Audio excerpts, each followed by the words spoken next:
Madam Toastmaster, fellow Toastmasters, and to our lovely guests and visitors. In 1980, the Olympic Winter Games were played in a very hostile situation and environment. It was during the era of what we call the Cold War just happened, which was basically the recovery period of the World War II. Tensions were high.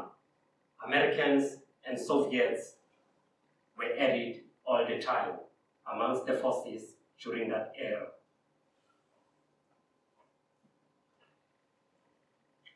The Olympic Games played between the 13th to the 24th of February in 1980.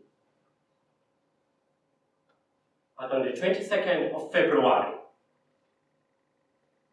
what has gone down as the most unforgettable, remarkable event happened. And it happened on ice. When the Soviets and the Americans had to battle it out. But this time around, it was the teams of hockeymen's ice. In these teams, there were two coaches who have played the game themselves. We got Herb Brooks, who was an American player at the time. He was so close to winning a gold medal 20 years before that time. And he was pulled at the last moment from that American team. And as a coach this time around, he had an unfinished business to do. On the other side, we had the Soviet coach, Viktor Tikhonov, who was well known for his dictatorial leadership, something you will expect from a former general from a Soviet army. He exercised full control over his team, a team that trained for 9 to 10 months in a calendar year.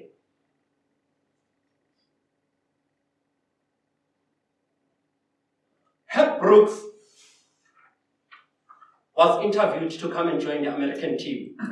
In one of his interviews, he brought a list of players, and the committee looked at the list and said, "Are you insane? Are you crazy? I mean, look at your list. Where are the best players? You don't have the best players in this list." He laughed at them and said, "Yeah, I'm not looking at the best players. I'm looking for the right ones."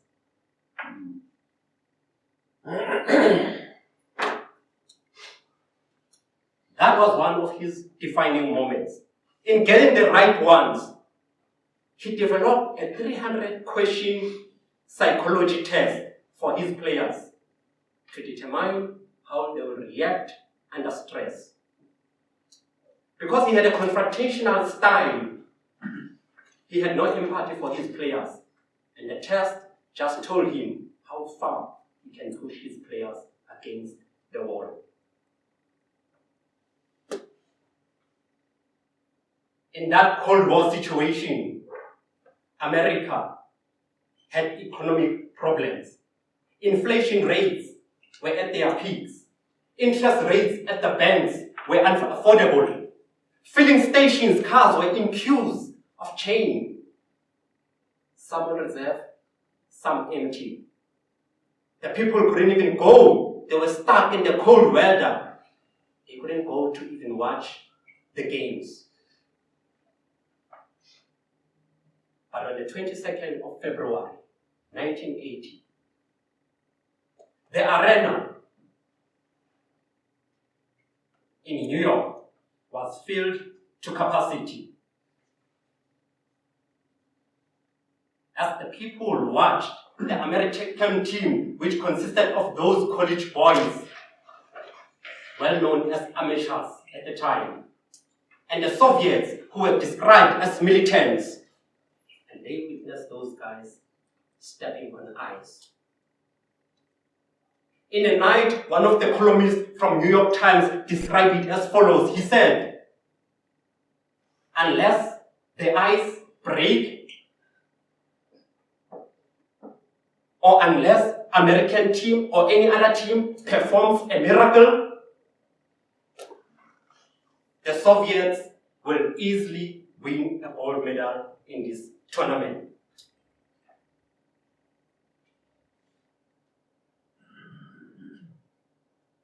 As you're watching the video, just before the game, that's what Hertz told his team.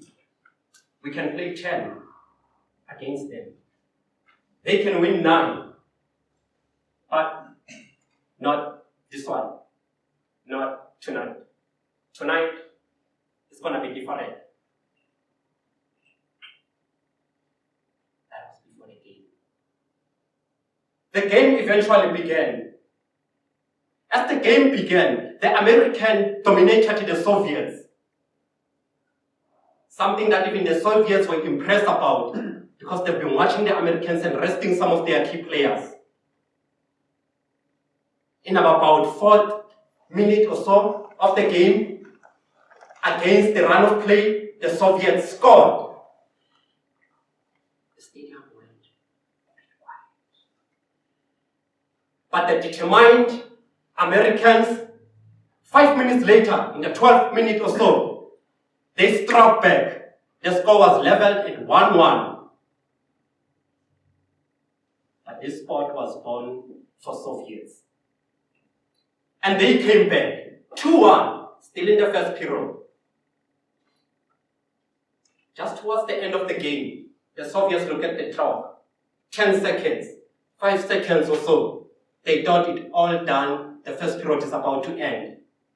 And one of the most controversial moments happened in that period, when the Americans scored in a split second. The referees at the end of the first period had to even make a judgment to determine whether the goal will stand or not. And 2-2 it was at the end of the first period. Second period came, and the Soviet coach made the most unthinkable decision that surprised everyone. He took out his number 1 goaltender for his second place goaltender. But as the second period played, the Soviets yet again, they dominated the entire game. Attempt after attempt.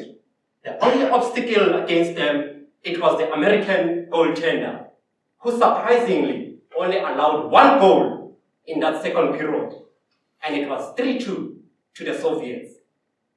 At that moment, people started remembering those scripts by that columnist from the New York Times.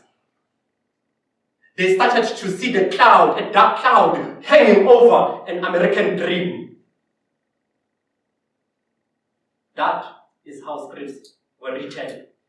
A team that is well known to dominate in the third and the final period, it was unthinkable. How can the Americans come back in the last and the final period? And yet it came.